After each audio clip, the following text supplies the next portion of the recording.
Hello दोस्तों, कैसे हैं आप सभी। आप लोगों का कल 20 अगस्त को महात्मा गांधी काशी विद्यापीठ यूनिवर्सिटी में बीए, बीएससी, बीकॉम, बीबीए के सेकंड सेमेस्टर वाले बच्चों का स्किल डेवलपमेंट का पेपर है और आपके पेपर का नेम है Gandhi model of skill development. दोस्तों, इस पेपर के 4 वीडियो मैंने पहले ही अपलोड कर दिए थे और वो चारों वीडियो मैंने आपके सिलेबस के अकॉर्डिंग कराए हैं। आपके सिलेबस में 4 यूनिट हैं तो मैंने 4 वीडियो बनाए थे। हर एक यूनिट का हर एक टॉपिक बहुत अच्छे से उसमें कवर किया है। लेकिन फिर भी अगर आपने वो चारों वीडियो नहीं देखे हैं तो कोई बात नहीं, क्योंकि ये जो वीडियो है ये बहुत इंपॉर्टेंट है, क्योंकि ये आपका प्रीवियस ईयर क्वेश्चन पेपर मैं आपको सॉल्व करा रही हूँ। एक बच्चे ने मुझे अभी थोड़ी देर पहले भेजा है तो मैं उसको पूरा सॉल्व करा रही हूँ। इस वीडियो में मैंने अपनी तरफ से एक भी क्वेश्चन ऐड नहीं किया है, सिर्फ आपका प्रीवियस ईयर क्वेश्चन पेपर ही सॉल्व करा रही हूँ। और ये वीडियो आपके लिए इसलिए बहुत इंपॉर्टेंट है क्योंकि प्रीवियस ईयर से हमारे बहुत सारे क्वेश्चन रिपीट होते हैं और ये आपकी ही यूनिवर्सिटी का पेपर है, इसलिए ये वीडियो आपके लिए बहुत इंपॉर्टेंट है। मुश्किल से वीडियो आपका आधे घंटे का है, आपके पास टाइम नहीं है तो रात में थोड़ा कम सोइए, लेकिन ये वीडियो आप ज़रूर देख के जाइएगा। थोड़ी स्पीड बढ़ा लीजिए, लेकिन यकीन मानिए कि इस वीडियो से आपके पेपर में बहुत सारे क्वेश्चन आएंगे। लेकिन दोस्तों, प्लीज़ आप लोग एक काम करिएगा, अगर इस वीडियो से आपके पेपर में क्वेश्चन आते हैं तो पेपर देने के बाद प्लीज़ आप वापस आके इसमें कमेंट करके ज़रूर बताइएगा कि आपका पेपर कैसा हुआ, और अच्छा हुआ, बुरा हुआ, जैसा भी हो बस आप कमेंट करके ज़रूर बताइएगा। इस वीडियो में मैं आपको अति लघु, लघु उत्तरी और दीर्घ उत्तरी सारे क्वेश्चन कराऊंगी। जितने भी आपके पेपर में दिए हैं वो सब मैंने इसमें करा दिए हैं। तो चलिए हम लोग अपने क्वेश्चंस की तरफ चलते हैं। आपका इसमें पहला क्वेश्चन है, कुटीर उद्योग क्या है। इसका आंसर देख लीजिए।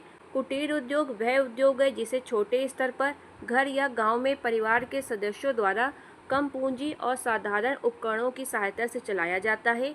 इसमें स्थानीय कच्चे माल और स्थानीय श्रम का प्रयोग किया जाता है, जैसे आपका हथकरघा, मिट्टी के बर्तन, टोकरी बनाना, अगरबत्ती बनाना, चरखा चलाना, खिलौने बनाना आदि। कुटीर उद्योग ग्रामीण लोगों को घर के पास ही रोजगार प्रदान करता है। इससे बेरोजगारी कम होती है और गांव की अर्थव्यवस्था मजबूत होती है। ये पारंपरिक कला और कौशल को भी सुरक्षित रखता है। गांधी जी कुटीर उद्योगों को ग्राम स्वावलंबन और आत्मनिर्भरता का महत्वपूर्ण साधन मानते थे। फिर आपका इसमें अगला क्वेश्चन है, राष्ट्रभाषा क्या है। इसका आंसर देखिए। राष्ट्रभाषा वह भाषा मानी जाती है जो किसी देश की जनता के बीच व्यापक रूप से संपर्क और राष्ट्रीय भावना की अभिव्यक्ति का माध्यम बनती है। भारत के संदर्भ में हिंदी को संविधान द्वारा राष्ट्रभाषा घोषित नहीं किया गया है। मैं आपको सरल शब्दों में बता देती हूँ। जैसे आप सभी को पता है कि भारत में जितने भी आपके दक्षिणी राज्य हैं, जैसे आपका तमिलनाडु हो गया, केरल हो गया, ये हिंदी भाषा को मान्यता नहीं देते हैं। इसीलिए आपकी जो हिंदी भाषा है वो राष्ट्रभाषा नहीं बन पाई है, वो सिर्फ आपकी राजभाषा है। और राजभाषा वो भाषा होती है जिसमें कोई भी सरकार अपना सारा काम करती है, चाहे वो उसका कार्यालय का काम हो या कोई भी उसके विभाग का काम हो। जिस भाषा में वो काम करती है वही आपकी राजभाषा होती है। राजभाषा मतलब आपकी कामकाज की भाषा। अब आप इसमें आगे देखिए। भारतीय संविधान के अनुच्छेद 343 के अनुसार हिंदी आपकी देवनागरी लिपि में संघ की राजभाषा है। हिंदी देश के विभिन्न भागों के लोगों के बीच संपर्क स्थापित करने में महत्वपूर्ण भूमिका निभाती है। हिंदी आपकी साहित्य, संस्कृति और जनसंचार की एक प्रमुख भाषा है, इसलिए हिंदी का राष्ट्रीय जीवन में महत्वपूर्ण स्थान है। लेकिन संवैधानिक रूप से इसे राष्ट्रभाषा आपका नहीं कहा जाता, यानी राष्ट्रभाषा कहना इसको सही नहीं है। फिर आपका इसमें अगला क्वेश्चन है, हस्तशिल्प क्या है। इसका आंसर देख लीजिए। हस्तशिल्प का अर्थ है हाथों और साधारण औजारों की सहायता से उपयोगी या सजावटी वस्तुएं बनाना। इसमें मशीनों की अपेक्षा कारीगर के कौशल और रचनात्मकता का अधिक महत्व होता है। जैसे आपके मिट्टी के बर्तन, लकड़ी की वस्तुएं, बांस की टोकरियां, कालीन, कढ़ाई, आभूषण, पत्थर की मूर्तियां, हस्त निर्मित कपड़े आदि। हस्तशिल्प भारत की प्राचीन कला और संस्कृति का महत्वपूर्ण हिस्सा है। इससे ग्रामीण और स्थानीय कारीगरों को रोजगार मिलता है तथा उनकी आय बढ़ती है। ये हमारी पारंपरिक कला और सांस्कृतिक विरासत को एक पीढ़ी से दूसरी पीढ़ी तक पहुंचाने में भी सहायता करती है। फिर आपका इसमें अगला क्वेश्चन है, खादी का महत्व लिखिए क्या है। इसका आंसर देखिए। खादी हाथ से काते गए सूत से हथकरघे पर बनाया गया एक कपड़ा होता है। गांधी जी ने खादी को स्वदेशी, स्वावलंबन और ग्राम विकास का प्रतीक बनाया है। खादी के उत्पादन से गांवों में रोजगार मिलता है और लोगों को अपने घर के पास काम प्राप्त होता है, यानी कि उन्हें अपने घर के पास ही रोजगार मिल जाता है। इससे ग्रामीण अर्थव्यवस्था मजबूत होती है तथा स्थानीय कारीगरों और बुनकरों की आय बढ़ती है। खादी सामान से क्या होता है कि जो अपना देश है वो विदेशी वस्तुओं पर कम निर्भर होता है। इसका कारण ये है कि हम लोग बहुत सारी चीज़ें अपने गांव में, अपने शहर में ही बना लेते हैं, तो विदेशी चीज़ों पे हम लोग कम निर्भर रहते हैं। स्वतंत्रता आंदोलन के समय खादी ने राष्ट्रीय एकता और स्वदेशी भावना को मजबूत किया था। आज भी खादी पर्यावरण के अनुकूल, टिकाऊ और रोजगार देने वाला वस्त्र माना जाता है। फिर आपका इसमें अगला क्वेश्चन है, जन सहभागिता का अर्थ क्या है? इसका आंसर देख लीजिए। जन सहभागिता का अर्थ है किसी कार्य, योजना या विकास कार्यक्रम में आम लोगों की सक्रिय भागीदारी। जब लोग केवल सरकार पर निर्भर न रहकर स्वयं किसी समस्या के समाधान में सहयोग करते हैं तो उसे आपका जन सहभागिता कहा जाता है। उदाहरण के लिए आप समझिए, गांव की सफाई में ग्रामीणों का स्वयं श्रम दान करना, जल संरक्षण में सहयोग करना या ग्राम विकास की योजना बनाने में अपनी राय देना आपका जन सहभागिता का एग्जाम्पल है। गांधी जी के विचारों में जन सहभागिता का विशेष महत्व था। उनका मानना था कि गांव का विकास गांव के लोगों की सक्रिय भागीदारी से ही संभव हो सकता है। इससे आत्मनिर्भरता, जिम्मेदारी और सामुदायिक भावना का विकास होता है। फिर आपका इसमें अगला क्वेश्चन है, खादी ग्रामोद्योग बोर्ड से आप क्या समझते हैं? इसका आंसर देख लीजिए। खादी ग्रामोद्योग बोर्ड एक ऐसी संस्था है जो खादी और ग्रामोद्योग के विकास तथा प्रोत्साहन के लिए कार्य करती है। इसका उद्देश्य ग्रामीण क्षेत्रों में रोजगार के अवसर बढ़ाना, स्थानीय संसाधनों का उपयोग करना और ग्रामीण अर्थव्यवस्था को मजबूत बनाना है। बोर्ड खादी, हस्तशिल्प तथा अन्य ग्रामोद्योग से जुड़े लोगों को प्रशिक्षण, तकनीकी सहायता और विभिन्न प्रकार की सहायता उपलब्ध कराने में भूमिका निभाता है। इसके माध्यम से ग्रामीण कारीगरों और छोटे उद्यमियों को अपने व्यवसाय को विकसित करने का अवसर मिलता है। खादी ग्रामोद्योग ग्रामीण आत्मनिर्भरता, रोजगार और गांधीवादी आर्थिक विचारों को बढ़ावा देने में महत्वपूर्ण भूमिका निभाते हैं। फिर आपका इसमें अगला क्वेश्चन है, ये आपका बिल्कुल ऐसे ही पेपर में लिखा है अति लघु में कि शराबबंदी क्या है। मतलब क्या है भी नहीं लिखा, सिर्फ शराबबंदी लिखा था। तो आप इसमें आंसर देख लीजिए क्या लिखेंगे। शराबबंदी का अर्थ है शराब के उत्पादन, बिक्री और सेवन को रोकना या नियंत्रित करना। गांधी जी शराब को व्यक्ति, परिवार और समाज के लिए हानिकारक मानते थे। शराब के कारण स्वास्थ्य खराब होता है, परिवार की आर्थिक स्थिति बिगड़ सकती है और घरेलू हिंसा तथा अन्य सामाजिक समस्याएं बढ़ सकती हैं। गांधी जी का मानना था कि समाज को शराब की बुराई से मुक्त करने के लिए लोगों में जागरूकता पैदा करना आवश्यक है। शराबबंदी का उद्देश्य लोगों के स्वास्थ्य, परिवार और सामाजिक जीवन को बेहतर बनाना है। इसके लिए कानून के साथ साथ शिक्षा, जागरूकता और जन सहभागिता भी आवश्यक है। फिर आपका इसमें अगला क्वेश्चन है, गांवों की सफाई। आपका अति लघु में सिर्फ इतना ही लिखा था उसमें, गांवों की सफाई। तो इसका आंसर देख लीजिए आप क्या लिखेंगे। गांवों की सफाई का अर्थ है गांव को कचरा, गंदगी और गंदे पानी से मुक्त रखकर स्वच्छ एवं स्वस्थ बनाना। गांधी जी ग्राम स्वच्छता को बहुत महत्वपूर्ण मानते थे। गांवों में नियमित रूप से नालियों की सफाई, कूड़े का उचित निपटान, शौचालयों का प्रयोग, स्वच्छ पेयजल की व्यवस्था और खुले में शौच को रोकना आवश्यक है। गांव की सफाई केवल सरकार की जिम्मेदारी नहीं है बल्कि प्रत्येक ग्रामीण का कर्तव्य है। ग्रामीणों द्वारा मिलकर सफाई करना जन सहभागिता का एक अच्छा एग्जाम्पल है। स्वच्छ गांव से बीमारियां कम होती हैं, स्वास्थ्य अच्छा रहता है और लोगों के जीवन स्तर में भी सुधार होता है। फिर आपका इसमें अगला क्वेश्चन है, रोजगार सृजन कार्यक्रम क्या है? इसका आंसर देख लीजिए। रोजगार सृजन कार्यक्रम का अर्थ है ऐसे कार्यों और योजनाओं को बढ़ावा देना जिनसे लोगों को नौकरी या आय कमाने के अवसर प्राप्त होते हैं। गांधी जी का मानना था कि बेरोजगारी दूर करने के लिए गांवों में छोटे और कुटीर उद्योगों को बढ़ावा देना चाहिए। खादी, कताई, बुनाई, हस्तशिल्प, कृषि और ग्रामोद्योग रोजगार के महत्वपूर्ण साधन हो सकते हैं। गांधी जी रोजगार को केवल धन कमाने का साधन नहीं मानते थे बल्कि इसे आत्मनिर्भरता और सम्मानपूर्ण जीवन का आधार मानते थे। उनका विचार था कि प्रत्येक व्यक्ति को अपनी क्षमता के अनुसार काम मिलना चाहिए। इससे गरीबी कम होगी और गांव आर्थिक रूप से मजबूत बनेंगे। इस प्रकार रोजगार सृजन कार्यक्रम का मुख्य उद्देश्य बेरोजगारी को कम करना, आय बढ़ाना, आत्मनिर्भरता विकसित करना और ग्रामीण अर्थव्यवस्था को मजबूत बनाना है। फिर आपका इसमें अगला क्वेश्चन है, रचनात्मक कार्यक्रम से आप क्या समझते हैं? इसका आंसर देख लीजिए। गांधी जी का रचनात्मक कार्यक्रम उन सामाजिक, आर्थिक और नैतिक कार्यों का समूह था जिनके द्वारा वे देश और समाज का पुनर्निर्माण करना चाहते थे।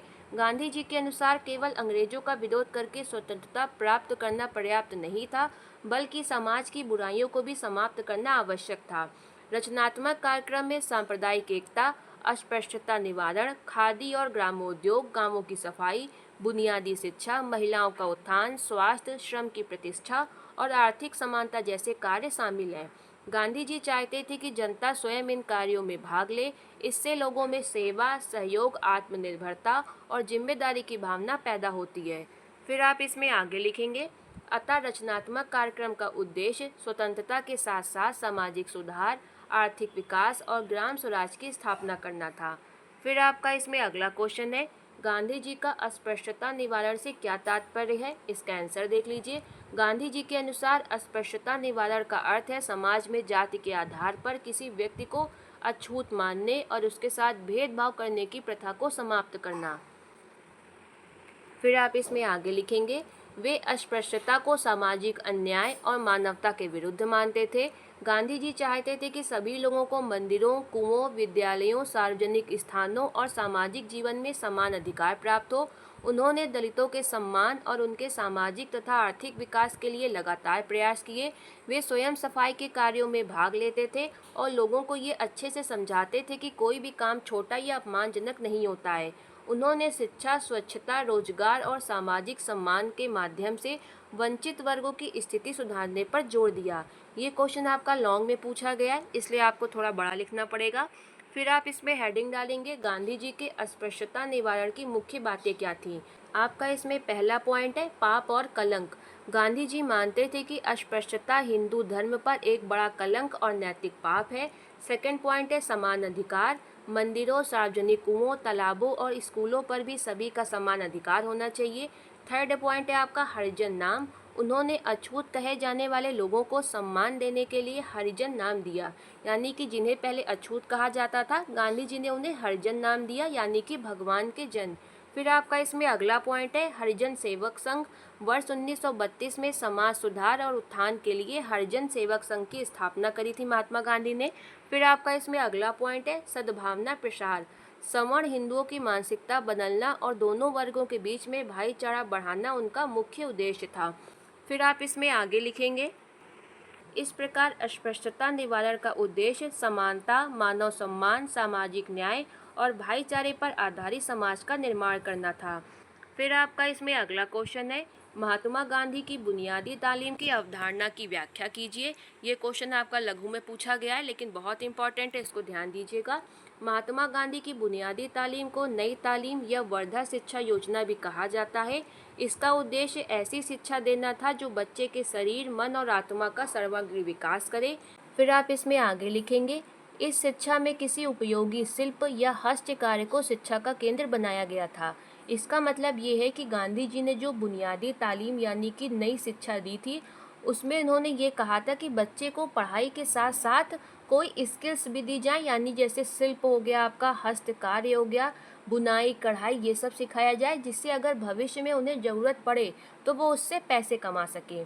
फिर आप इसमें आगे लिखेंगे, बच्चा काम करते हुए पढ़े और पढ़ते हुए काम सीखे। ये इस शिक्षा का मुख्य विचार था। उदाहरण के लिए आप समझिए, कताई, बुनाई, कृषि या अन्य हस्तशिल्प के माध्यम से गणित, भाषा और विज्ञान जैसी चीज़ें भी सिखाई जा सकती हैं। गांधी जी का ये कहना था। फिर आप इसमें आगे लिखेंगे, गांधी जी मातृभाषा में शिक्षा देने के समर्थक थे। वे शिक्षा को रोजगार, जीवन और समाज से जोड़ना चाहते थे।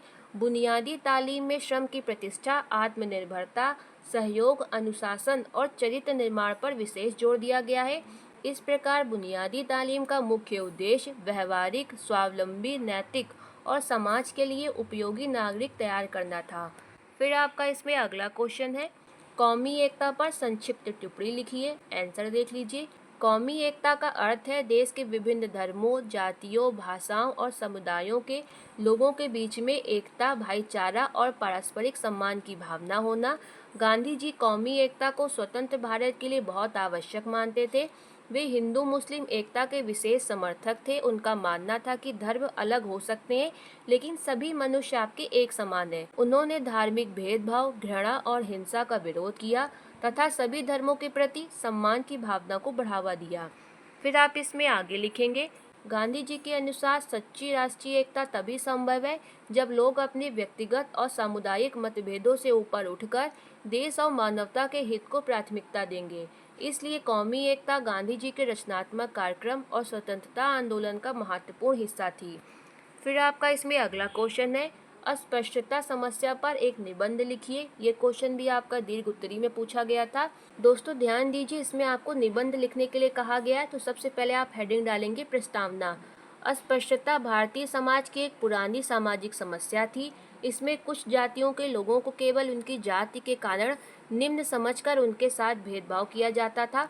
उन्हें मंदिरों, कुओं, विद्यालयों और सार्वजनिक स्थानों के उपयोग से वंचित किया जाता था। फिर आप इसमें हेडिंग डालेंगे गांधी जी के क्या विचार थे इसके लिए।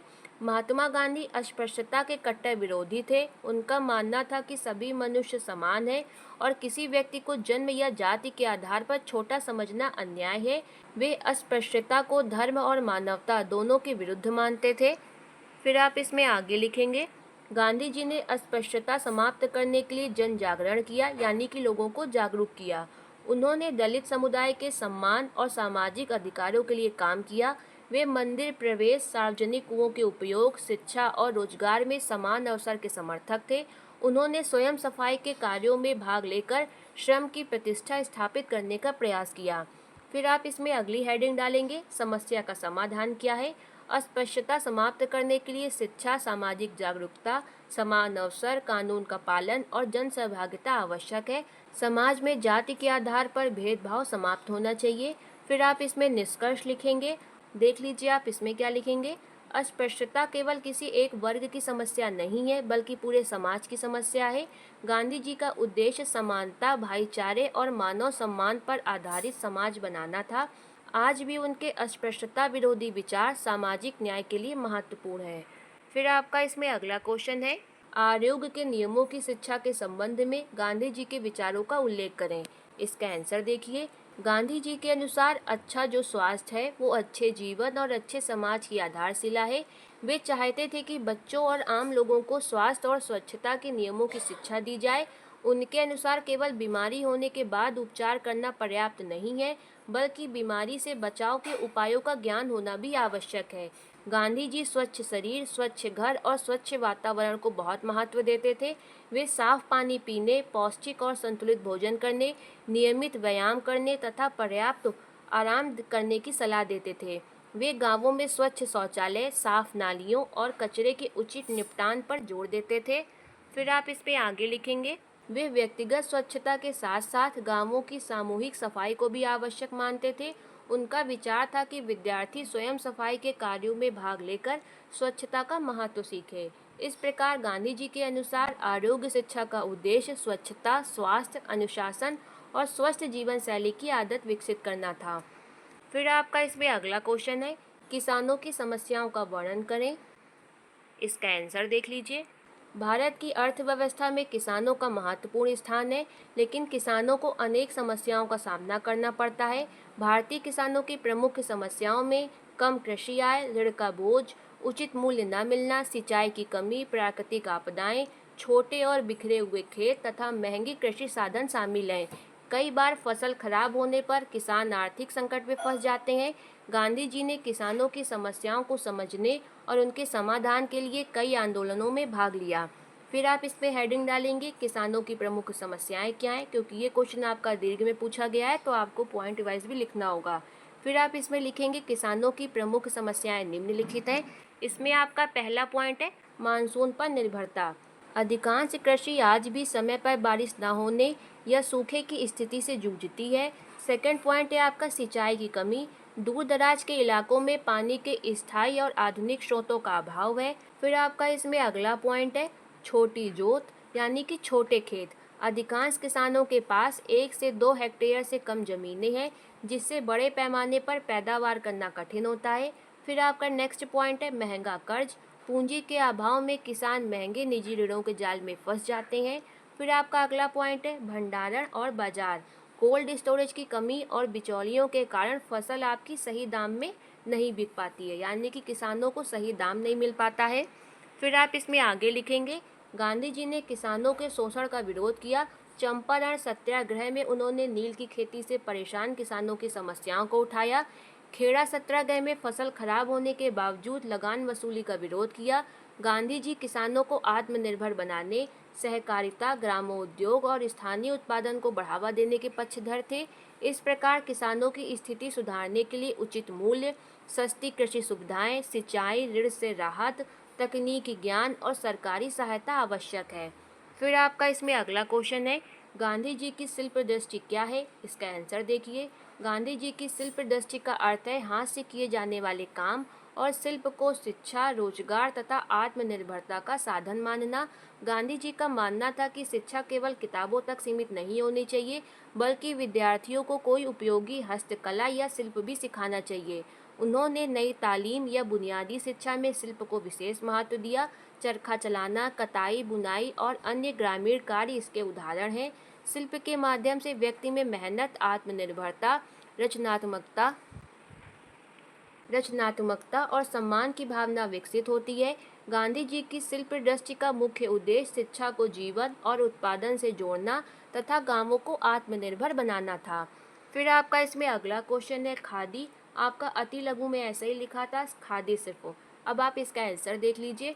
खादी वह कपड़ा है जो मुख्य रूप से हाथ से काते गए सूत को हथकरघे पर बुनकर तैयार किया जाता है। गांधी जी खादी को केवल वस्त्र नहीं मानते थे, बल्कि स्वदेशी, स्वावलंबन और राष्ट्रीय स्वतंत्रता का प्रतीक मानते थे। खादी के उत्पादन से ग्रामीण क्षेत्रों में रोजगार मिलता है और गरीब तथा कारीगर वर्ग को आय प्राप्त होती है। स्वतंत्रता आंदोलन के दौरान गांधी जी ने लोगों को विदेशी कपड़ों का बहिष्कार करके खादी अपनाने के लिए प्रेरित किया था। खादी गांवों की अर्थव्यवस्था को मजबूत करती है और स्थानीय उत्पादन को बढ़ावा देती है। इसलिए गांधी जी के विचारों में खादी ग्राम स्वराज, आत्मनिर्भरता और आर्थिक स्वतंत्रता का महत्वपूर्ण साधन थी। फिर आपका इसमें अगला क्वेश्चन है, सफाई पर गांधी जी के क्या विचार थे? इसका आंसर देख लीजिए। गांधी जी के विचारों में स्वच्छता का महत्वपूर्ण स्थान था। उनका मानना था कि स्वच्छ शरीर, स्वच्छ घर और स्वच्छ वातावरण स्वस्थ जीवन के लिए आवश्यक है। वे कहते थे कि स्वच्छता केवल सरकार की जिम्मेदारी नहीं है, बल्कि प्रत्येक नागरिक का कर्तव्य है। गांधी जी गांवों की सफाई, साफ पानी, स्वच्छ शौचालय और कचरे के उचित निपटान पर जोर देते थे। वे खुले में शौच और गंदगी को समाज के स्वास्थ्य के लिए हानिकारक मानते थे। फिर आप इसमें आगे लिखेंगे, गांधी जी स्वयं सफाई के कार्य में भाग लेते थे। उनका उद्देश्य ये भी था कि सफाई के काम को किसी विशेष जाति का काम नहीं मानना चाहिए।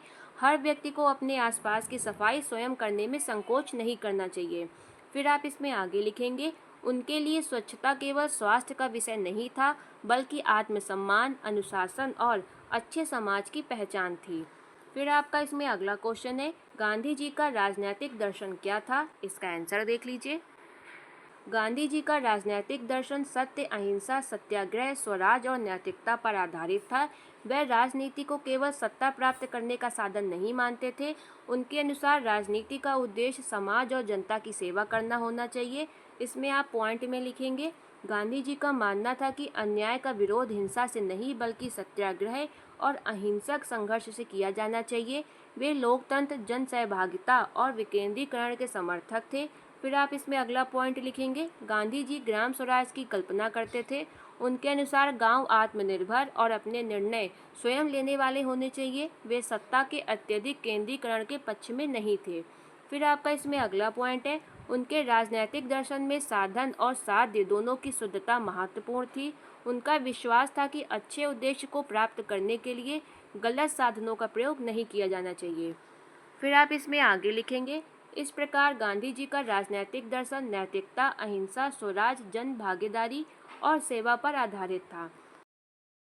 फिर आपका इसमें अगला क्वेश्चन है, गांधी जी की दृष्टि में श्रम और कार्य की महत्ता क्या थी? आंसर देखिए। गांधी जी श्रम को बहुत सम्मान देते थे। उनके अनुसार कोई भी ईमानदार काम छोटा या बड़ा नहीं होता। उन्होंने शारीरिक श्रम और बौद्धिक श्रम के बीच में भेदभाव का विरोध किया था। गांधी जी चाहते थे कि प्रत्येक व्यक्ति अपने जीवन में किसी न किसी प्रकार का उपयोगी श्रम करे। वे विद्यार्थियों को पढ़ाई के साथ हस्तशिल्प और अन्य उत्पादक कार्यों से जोड़ने के समर्थक थे। उनके अनुसार श्रम करने से व्यक्ति में आत्मनिर्भरता, अनुशासन, आत्मसम्मान और जिम्मेदारी की भावना पैदा होती है। श्रम के सम्मान से समाज में ऊंच नीच और भेदभाव को कम किया जा सकता है। गांधी जी ने चरखा चलाने, कताई, बुनाई, कृषि और सफाई जैसे कार्यों को सम्मानजनक माना है। उनका मानना था कि श्रम के माध्यम से व्यक्ति स्वयं भी मजबूत बनता है और समाज के विकास में भी योगदान देता है। फिर आपका इसमें अगला क्वेश्चन है, सत्याग्रह क्या है? यह आपका अति लघु में पूछा गया था, बिल्कुल ऐसे ही लिखा था उसमें, सत्याग्रह। इसका आंसर देख लीजिए। सत्याग्रह महात्मा गांधी द्वारा अपनाया गया एक अहिंसात्मक संघर्ष का तरीका था। सत्याग्रह का अर्थ है सत्य के लिए आग्रह करना। इसमें अन्याय और अत्याचार का विरोध बिना हिंसा के किया जाता है। सत्याग्रही अपने विरोधी से घृणा नहीं करता, बल्कि सत्य और अहिंसा के माध्यम से उसे अपनी गलती समझाने का प्रयास करता है। गांधी जी ने दक्षिण अफ्रीका और भारत में सत्याग्रह का प्रयोग किया। चंपारण सत्याग्रह, खेड़ा सत्याग्रह और नमक सत्याग्रह इसके प्रमुख एग्जाम्पल हैं। सत्याग्रह में सत्य, अहिंसा, आत्मबल, धैर्य और त्याग को विशेष महत्व दिया जाता है। अगर दोस्तों अभी भी आपके पास टाइम बचा है तो जो 4 वीडियो मैंने कराए हैं आप उनको ज़रूर देख के जाइएगा, क्योंकि वो आपके सिलेबस के अकॉर्डिंग यूनिट वाइज हैं। ये तो आपके सारे प्रीवियस ईयर क्वेश्चन थे, लेकिन वो आपके सिलेबस के अकॉर्डिंग है, तो एक बार उनको भी देख के ज़रूर जाइएगा। भले आप स्पीड बढ़ा लीजिए वीडियो की, लेकिन देख के ज़रूर जाइएगा। बाकी किसी भी क्वेश्चन में कोई भी डाउट हो तो आप मुझे निसंकोच कमेंट कर सकते हैं, रिप्लाई मैं डेफिनेटली करती हूँ। और वीडियो देखने के लिए धन्यवाद।